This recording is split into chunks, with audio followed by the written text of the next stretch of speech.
So, Michael, we are honored to be talking with you today. And, as I get to talk to a lot of great people, people have been really starstruck over the fact that I get to talk to you. So, um, this fame and everything that's been happening with going viral and all the attention around Reading Rainbow, what has that been like for you and how are you doing? I appreciate that. No, it's so nice to be talking with you. I will never believe or understand why people are starstruck by me. To me, I'm a librarian like all the other librarians in the world. We're all just pushing literacy, pushing joy. I have felt a lot of overwhelm with this project lately. I think a lot of people say pressure, but for me, it's more so just overwhelm, good overwhelm, bad overwhelm. It all depends on the day. But I'm just embracing everything and having as much fun as possible with this incredible project. Well, and it's interesting that you said that because I wondered, I feel like the generation of parents that watched Reading Rainbow now have kids that are watching, but they may not know anything about the original Reading Rainbow. And that's why I appreciate your energy with this show and how you really meet the kids where they are now, because obviously everything's changing and it's a critical time right now. So, how do you personally, when you're thinking about hosting this show, I know you said you're a LeVar fan and you were a fan of the show. So, how do you keep that, but also make it your own? Because you add such a special element to this, and there's so many interactive elements. What's important to you for the show going forward? I think that's why it's so important that Reading Rainbow is not just me. I think so many people think like I'm the sole person who's brought Reading Rainbow back, and I am not at all. I happily joined the project along with every other person, and I think that's what's most important is that it is a team of producers, of writers, of all these wonderful people, saying like Reading Rainbow was way back when, saying like Mr. Rogers, saying like Big Comfy Couch, Out of the Box, Bill Nye, all these things had more than one person dedicated to empathy, kindness, literacy, and so much more. I think that's just all I'm trying to do is I'm not I think some people get confused and think that I'm trying to be the next LeVar Burton, trying to be Mr. Rogers. They're like, "Oh, you're a bit more high pitched. You have higher energy than both of them." And I'm like, when I'm not talking about books and literacy and mental health, I am a bit more laid back. I probably have more of a Mr. Rogers, LeVar Burton mellow vibe to my voice, which let me talk about libraries and books and everything that goes with it, and I just get so excited. I start using my hands more often. I think that's what it is. So for me, I'm not trying to hold myself back. I think that's what I did when we first started, but then I realized, you know what? Let me just talk to them like they're library kids. Like I'm trying to convince a person that they belong in the library. So I think if I'm doing anything different, it's just I mean, I think we had the quizzes, we had the interactive questions following alongside the books, but outside of that, we're just trying to make kids and make people know that reading is fun. That's the whole goal. Yes, we want them to learn how to read. We want them to be at reading level, but most of all, we want them to know that books are something that should be fun to be read. It's not a chore. It's not something to mark off your to-do list. It's like, when do I get to read again? When do I get to dive back into No Cats in the Library, back into Tiny Troubles, back into Moohoo, but hanging out with Belle and Woodard, all those sorts of things. So we're just focused on the fun of literacy, of fun of libraries, which is library joy and book joy. Yeah.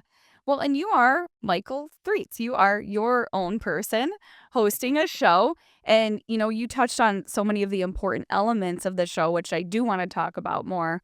But, I also want to talk about your journey because, as you said, you're a librarian. You have your master's degree in library science.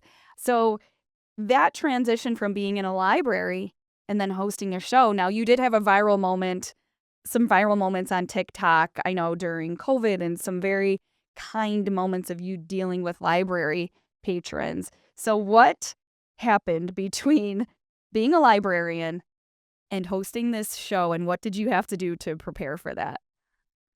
Yeah, that's such an interesting question. It's actually very powerful. I think I've never fully embraced the whole Michael the Librarian moniker of sorts. I think it's very, very funny. I think I'm a big fan of people like Tyler the Creator and such people who don't necessarily have a known last name. But I think Michael Librarian kind of got got dropped on me by a library kid. I used to walk around my library every single day before library would open, and oftentimes there would be a grown up and a library kid walking around. I mean, pushing a stroller around. There's a pond right behind the library. It had been a couple days since they had seen me, and like I think when I came back to library, the kid was like, "Library guy, it's good to see you." And I think I posted that video on social media, and people took library guy and then made it librarian, and they realized I have a name, so they tied it to Michael Librarian.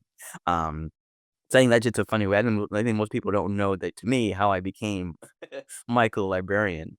But for me, I'm a librarian. I'm trained in library science. I was a library worker for over 10 years. Library aide, library assistant, library associate, children's librarian, marketing librarian, and supervising librarian. And I ended up leaving the library for my mental health, for burnout, for a lot of things going on in my personal life. Just didn't like being alive in the world and was going to make some drastic, some harsh decisions. And luckily, the kindness, the hope of the world, kind of collided with me. And then, to my surprise, I'm still here today, having this incredible conversation with yourself. And I think for me to go from librarian to host of Great Rainbow to even being PBS's resident librarian, it's all thanks to the kindness of internet strangers, people who saw all those stories that I was sharing, saw me talking on and on about library joy, talking about what libraries mean for the community, for every single one of us. They kept on saying, "We want to see this guy with PBS.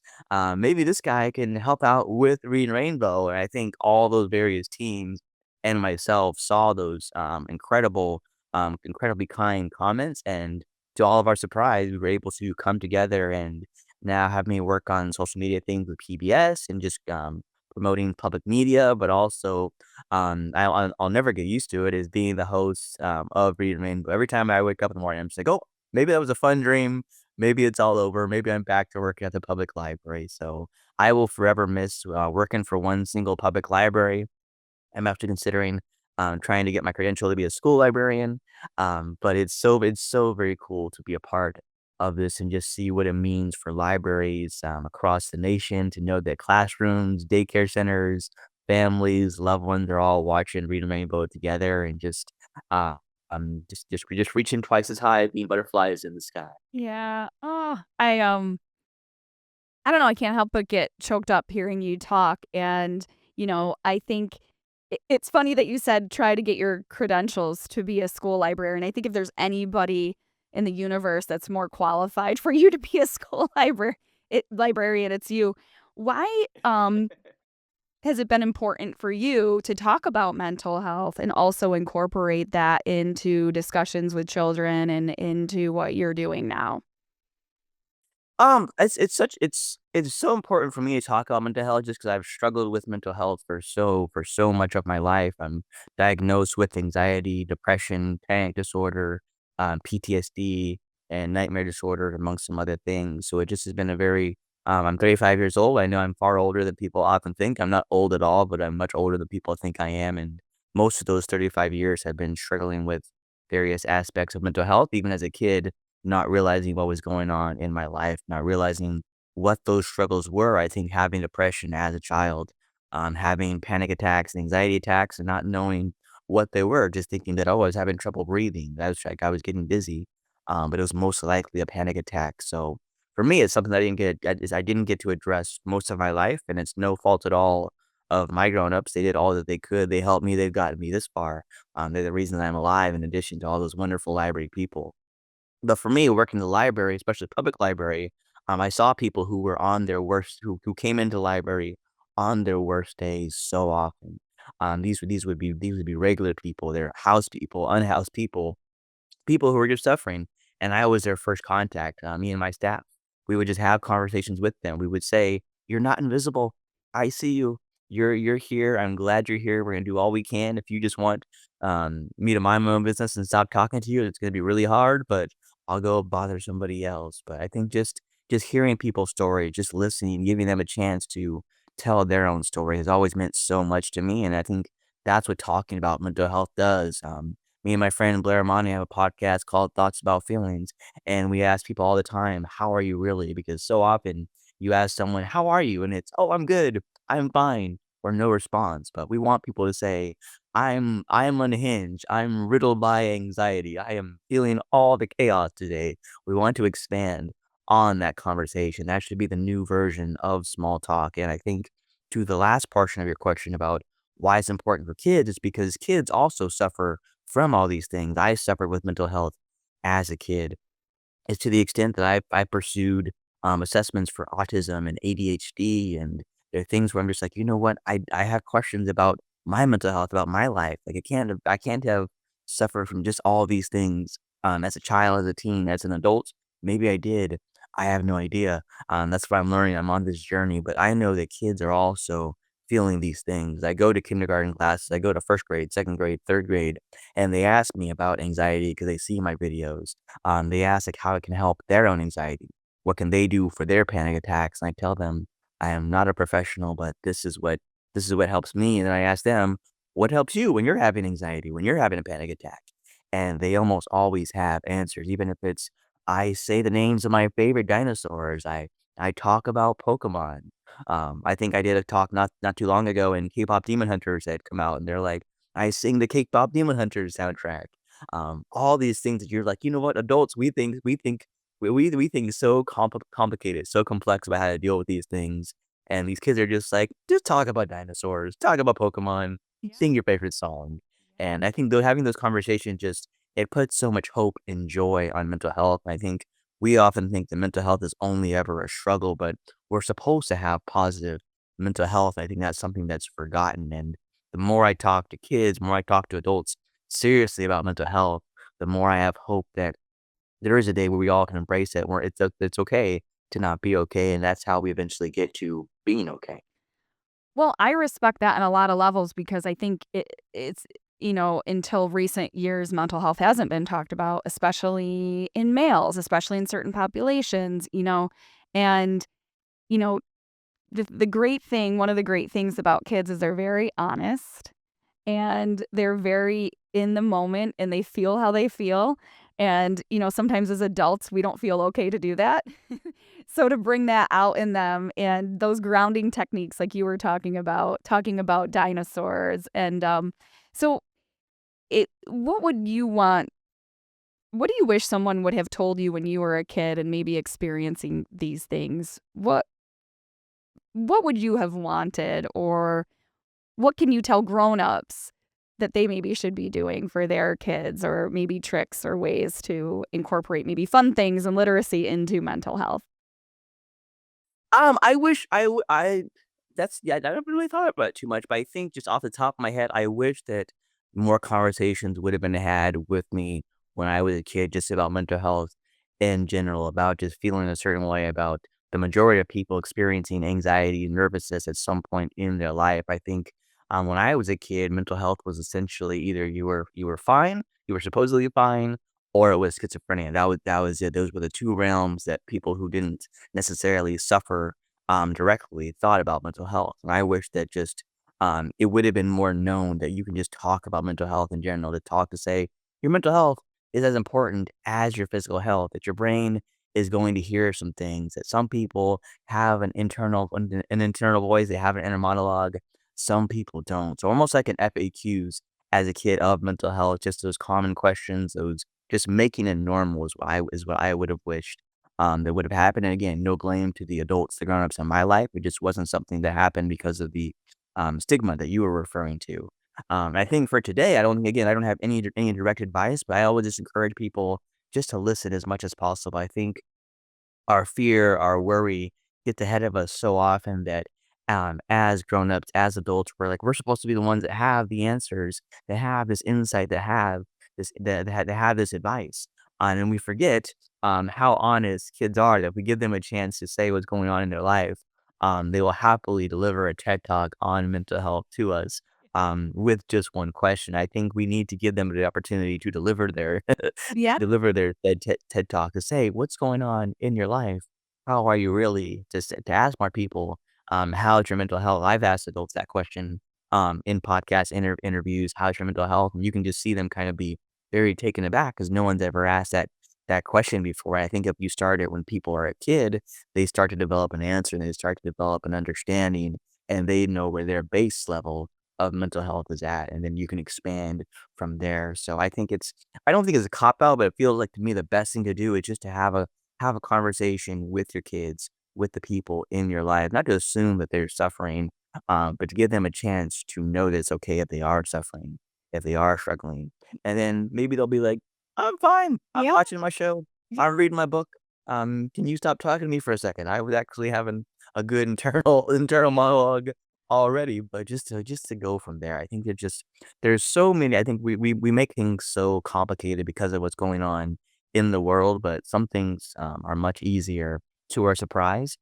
And I think the topic of mental health is one of those things that's always been, it should be far easier just to say, I'm okay or I'm not okay. It's every day is different. I think that's part of it is too, is so often, especially with kids, we see that they're okay, they're having a good day, and we're like, oh, good. We feel such relief that we don't want to get back into that mud, back into the bog of mental health struggle that we're almost afraid to approach it again. But it's just like, no, sometimes you're okay one day, you're not okay the next and back and forth, and you just have to adjust each and every day. And I know I always talk about Mr. Rogers, looking to the helpers and just be a helper, be a Mr. Rogers helper for them every single day, and just adjust and approach them as need be.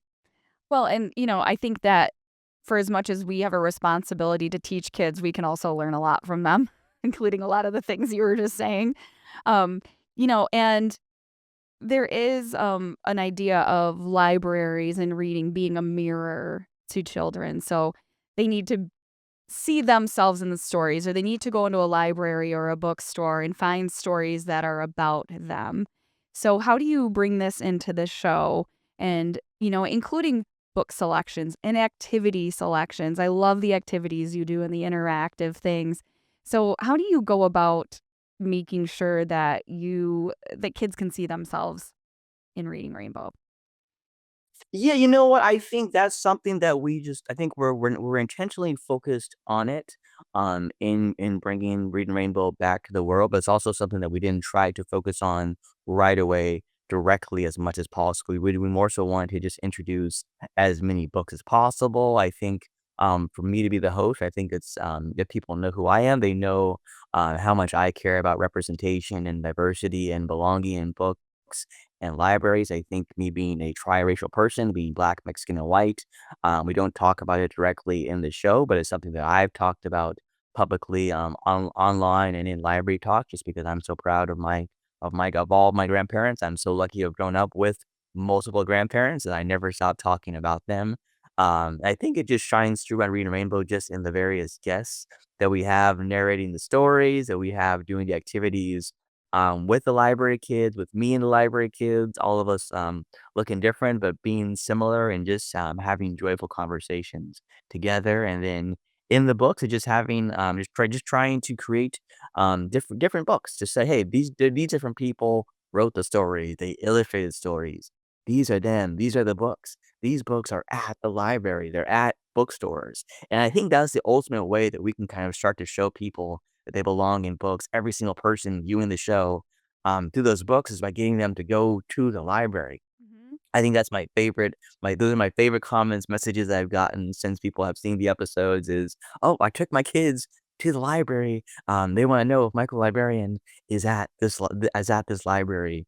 They wanna ask the librarians what books they would read after reading Moo-Hoo, after reading Tiny Troubles, after reading More Than Peach, after reading No Cats in the library. And I think that's where you start to get them to see that they belong in books, that every single that the fact that it's on YouTube is all the access in the world for all sorts of kids. I'm a librarian, I'm a former public librarian, and seeing them all on the computers, they're always either playing Roblox or they're on YouTube. Sometimes they're supposed to be doing their homework and they're on Roblox or they're on YouTube, so they know how to do it, and say, "Here are these books. Now you can go to the library. You can get your own library card. You can become a library card holder." And then they see all these other books that are available to them. They find the Dog Man, they find the Diary of a Wimpy Kid, and they find Jason Reynolds, they find Nick Stone, Jerry Craft, Kelly Yang, Rand Telgemeier, Clarabelle Ortega, Joanna Ho. All these different books that are written for them from different people, talking about their experiences, their zest for life, their adventures, and not knowing who eventually is going to read this story. But then all these kids, all these people, they read all these stories that they may have first heard about on Reading Rainbow, and they're thrust into these other worlds, and they're readers for life, and they realize hopefully they can start to tell their own story. Because I meet so many reluctant readers who are just like, "Oh, that book's not for me. I don't know about this one." It's like, well, maybe you should write your own story. Maybe Yeah. that's what's missing. And then they say, like, I didn't know I could do that. And they start to write. I think the beautiful thing about writing is once a person starts to write, once they start to delve into their own story, they realize that they need other stories to find the words, to find the connection for their own stories. And they're almost forced into reading to tell their story, and they fall in love with it that way. So, is it true that you are working on a book or you may have a book coming out of your own? I do. I actually have. I am very lucky to have several books coming out in the next couple of years. I have my first one that I've been waiting years for from Random House Children's Book. It's called "I Am So Happy You're Here: A Celebration of Library Joy." That should be here in February 2026. I got to see the very first copy with the illustrator Lorraine Nam the other day. It's our book, and I was so very excited. It's the only thing I've been waiting for literal years, and for it to be possibly in libraries and bookstores in the near future. I'm just so excited. It's all about library kids coming to the library and just discovering the library with me as a character of a librarian or a character loosely based on me. And just saying, here's what's at the library. I'm so happy you're here at the library. Here's all the things you can get with your library card as a library kid, as a library person, and just the whole book is just to convince them that they belong in the library, and I'm just so excited, for them to read it and for me to get more copies to give to my grandparents, to my mom and dad, my siblings, to anyone who will receive the book. Hey, so many things to be proud of. We are so just grateful to have you on this earth.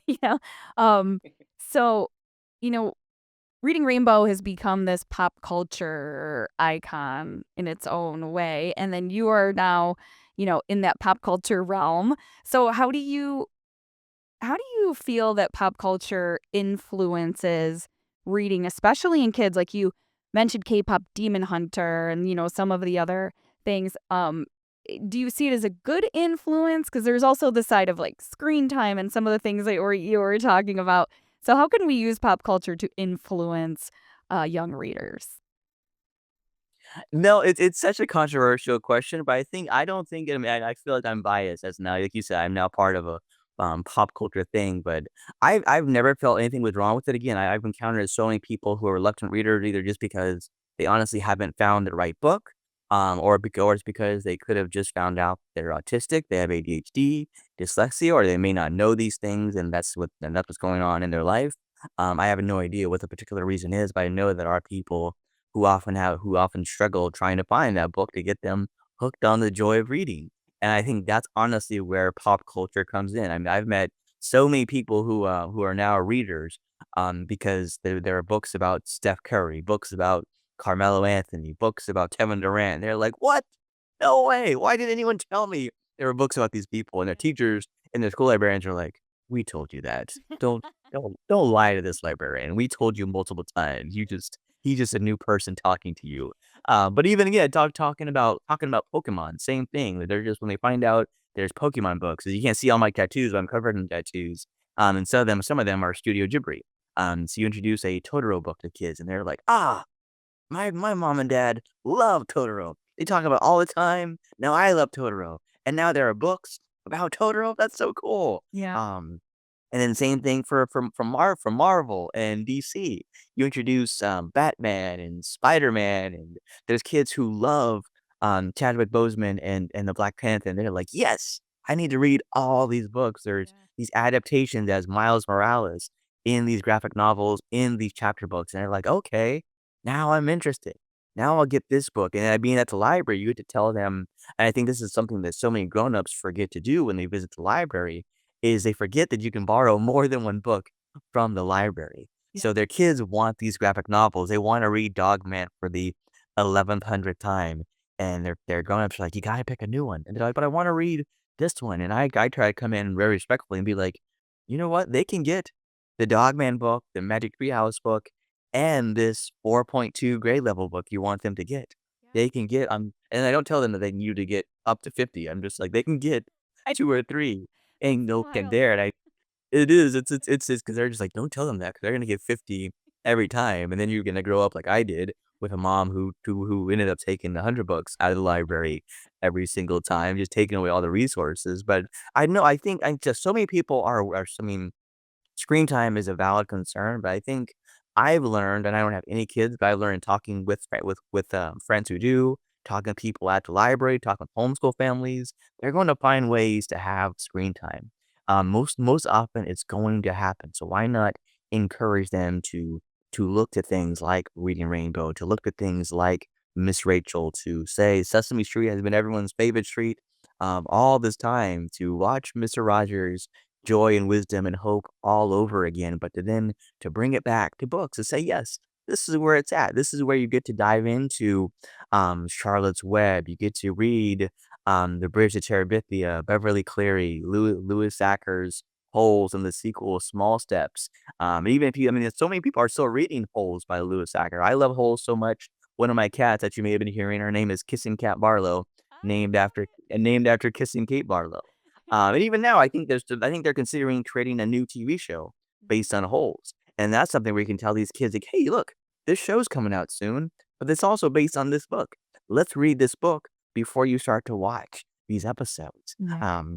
So I think if it's used right, you can almost use screen time to your advantage, to create more and more readers. I mean, there's Star Wars shows. The Hobbit is a TV show. The Hobbit is a book that you can read at almost any age, and you just start bridging back and forth, and you're having these conversations, and you never know who will start being just like, "Hey, all these books I love based on my love of pop culture. This is so cool." I'm sure they're gonna write a K-pop Demon Hunters book in the very near future. I would not be surprised at all, and you Yeah. have all these kids gonna be 1,000 people on the holds list at the library waiting to get the book, and Yeah. so I think both sides of the conversation are totally valid. It should be discussed. We as grown-ups should find ways, find solutions to make sure that screen time is as healthy as possible, especially because of cyberbullying and just the toxicity that comes with the internet, which is a dangerous thing to say as the person sometimes call it the internet's librarian. But I've experienced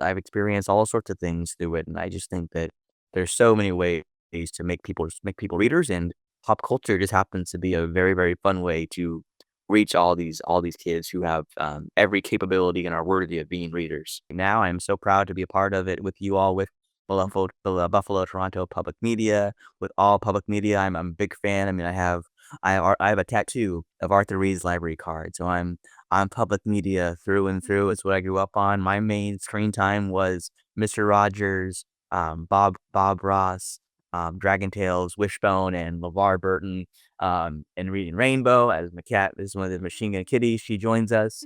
Um, so still for me, so I mean, I'm in it for the long haul, but I'm just so blessed that that you all came back together, that we were able to make these 4 episodes happen, and I'm just so excited that people are watching them together.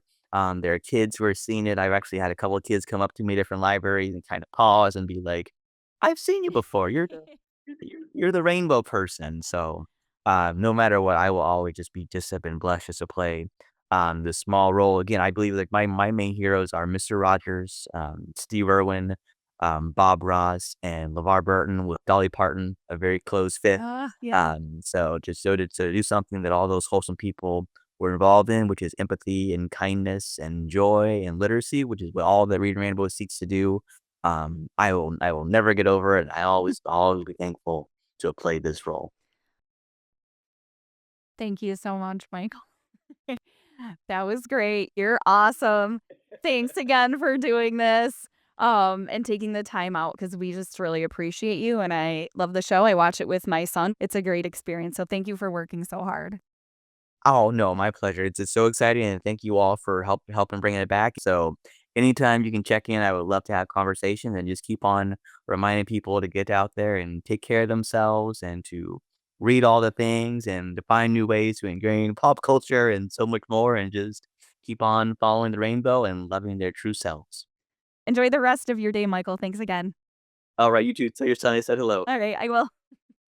Take care. Take care.